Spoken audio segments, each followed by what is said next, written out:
Narito ang mga headline news. Nitong Huwebes ay nagkaroon ng worship para sa launching ceremony upang iligtas ang 2 bilyong mga kabataan sa mundo na may temang The Second Missionary Life 1318 to Christ. At ang mensaheng ipinahayag nitong nakaraang linggo ay Spiritual System of True Success, 20 Strategies, mula sa Acts chapter 13 verse 1 to 4. Magandang araw, narito ang OLMC News. Nitong Huwebes, alas 8 hanggang alas 9 ng gabi ay nagkaroon ng worship para sa launching ceremony upang iligtas ang 2 bilyong mga kabataan sa mundo. Ang launching ceremony worship na ito ay nakatuon sa mga may edad na 13 hanggang 19. Ang bilang ng mga remnants na ito ay 12 at sila itinilaga bilang mga remnant missionaries upang magligtas ng mga 2 bilyong mga kabataan. Itinalaga din si Reverend Ro Ilwan bilang missionary at pinuno ng mga remnant missionaries sa mga kabataang ito at maging kaisa upang magligtas ng 2 bilyong kabataan sa mundo. Kabilang din sa pagdalo sa launching ceremony na ito ay sina Reverend Kim Kwangbo at ng kanyang asawa na si Lee Kyung-suk at ang asawa din ni Reverend Ro Ilwan na si Im Hengwa. Si Reverend Ro Ilwan din ay nagbigay ng mensahe na may temang The Second Missionary Life mula sa Acts chapter 13 verse 1 to 3 at Psalms chapter 51 verse 10. Una ay pinahayag sa mensahe na maging pastor, guro na nararanasan ang Triune God, soberanya ng Diyos at palaging mag-renew at baguhin ang sarili. Pangalawa ay maging totoo sa sarili, sa lahat, tanggapin ang ekonomiya ng liwanag at maging honest sa offering, donation at magligtas dahil bawat individual ay mahalaga. Pangatlo ay maging disipulo na nararanasan ang baptism ng Holy Spirit katulad ng apoy at ng hangin. Pang-apat ay binanggit naman ni Reverend Ro Ilwan ang mga prayer topic. Una sa prayer topic ay manalangin para sa 1318 Missionary School. Pangalawa ay manalangin para sa 1318 Evangelism Theological Seminary. Pangatlo ay manalangin para sa mga Korean teacher class. Pang-apat ay manalangin para sa 1318 NGO. At ang panglima ay maging mga spiritual leader para sa darating na panahon ng 2030 to 2080 kaya kailangan tiyak sa gospel. At ang mensaheng ipinahayag nitong nakaraang linggo ay Spiritual System of True Success, 20 Strategies mula sa Acts chapter 13 verse 1 to 4. Unang ipinahayag sa mensahe ang 5 pundasyon ng uniqueness.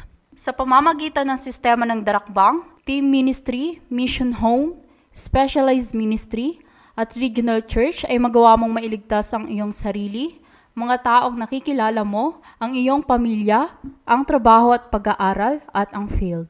Pangalawa, ang 5 training ng uniqueness sa pamamagitan ng first level, team ministry, 70 disciple, specialization ministry, at evangelism training ay lagi kang pumasok sa loob ng evangelism camp at training.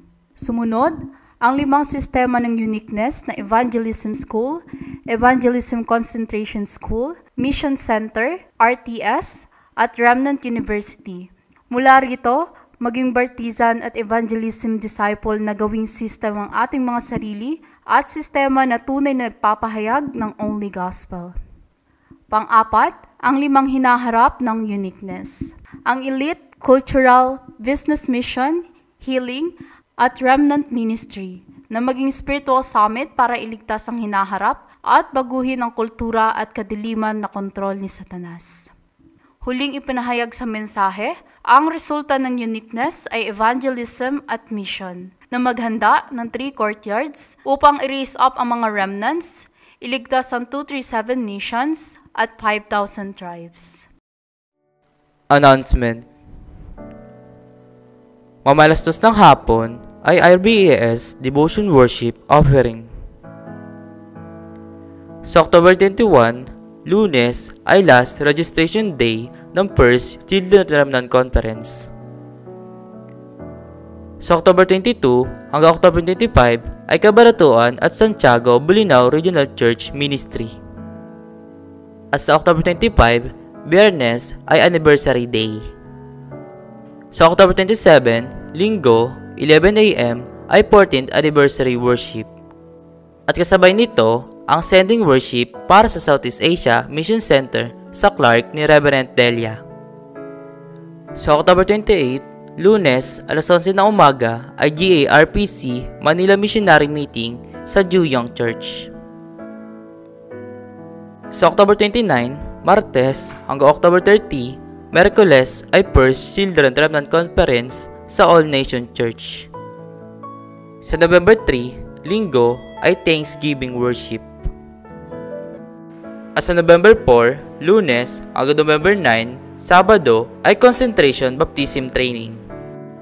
Sa November 5, Martes, alas 11 na umaga ay GARPC Missionary Meeting sa Remnant Gospel Church. Sa November 10, Linggo, alas 11 na umaga ay Baptism at Communion Service. Sa December 11, Merkules hanggang December 13, Biyernes ay Southeast Asia Mission Center Evangelism Camp sa Clark. At sa December 16, Lunes hanggang December 18, Merkules ay PRC at Southeast Asia Evangelism Conference sa Clark. Nawa, sa linggong ito, sa pamamagitan ng spiritual system, ay naranasan at natanggap mo ang tunay na katagumpayan. At dito nagtatapos ang OLMC News. Maraming salamat.